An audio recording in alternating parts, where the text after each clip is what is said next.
Turning now to the forecast with a live picture now from Waynesville, North Carolina. Looks like it's getting a little bit busy. Oh, definitely festive there, a little bit cloudy. Town's decorated all for the holiday season, of course. And as it pans around, you could see a lot of people are parked there taking advantage of maybe Black Friday deals. Let's check in with meteorologist Brittany Van Voorhees joining us now. We've had some rain sticking around this morning. How much longer?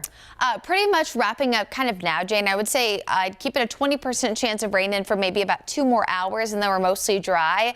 If you are someone who likes to wait to maybe put up the Christmas decorations until after Thanksgiving, like myself, today may be a good day to do so. We do have better conditions this afternoon, but still a little bit on the cloudy side, and we really won't see the clouds clear completely until later on today. So you can see that here from Monroe, Dallas, Kannapolis. Some sunshine will eventually peek through the clouds. You can kind of see the remnants here, a few light showers, especially on the southern side of our viewing area, closer to Chesterfield County, and then a few sprinkles still up toward the I-40 corridor. But again, for the most part, we're really wrapping up that activity right now.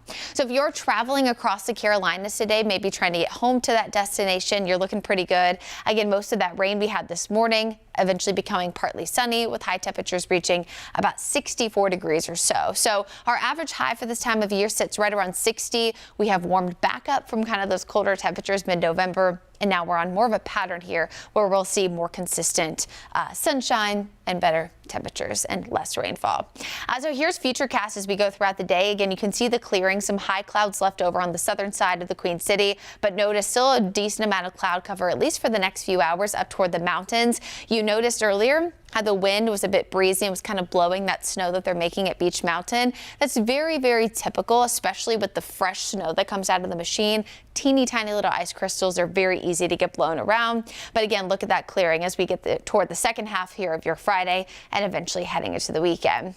And speaking of the weekend, look at this forecast. I mean, really not too shabby. We'll be in the upper 30s for Saturday morning. I do think that if we saw a little bit less wind, we could actually dip even lower. So hey, if you don't like the cold temps, be thankful for that 38-degree mark. 63 tomorrow, abundant sunshine with overnight showers as we get closer to the midnight hour. And you're going to hear this a lot, especially tomorrow on Wake Up Charlotte weekend with myself and again on Sunday. But I do not think that the Panthers game on Sunday is going to be a significant issue. We have seen models consistently trending more so toward an earlier morning rain. So let's look at the timing here. Here we are at 7 o'clock here on Saturday. You're going to see that next approaching cold front as high pressure slips off to our south. Notice the big swath of rain mainly coming in Sunday morning. That's not to say that you may not need the rain gear for maybe some tailgating activities, but I do think the majority of the game against the Broncos will be dry. I think the majority again of our rain not only wrapping up by 1 when the game kicks off, but actually closer to about lunchtime. So you can keep it handy just in case, but just know if it's still seeing a few showers, that is going to improve consistently throughout the game. And then, of course, we see a second cold front come in as we head toward the early half of Monday. And that's really what's going to bring us this next reinforcing shot of some slightly cooler air. So ahead of that frontal boundary, we do get pretty warm there, upper 60s on Sunday, even after that rain chance has wrapped up. But again, that slightly cooler air coming in late Monday and Tuesday with that next cold front. Our wettest day of the week actually looks to be on Wednesday with, again, a few more showers popping up. And then we get much cooler heading toward Thursday and Friday of next week. So a weird pattern, Jane.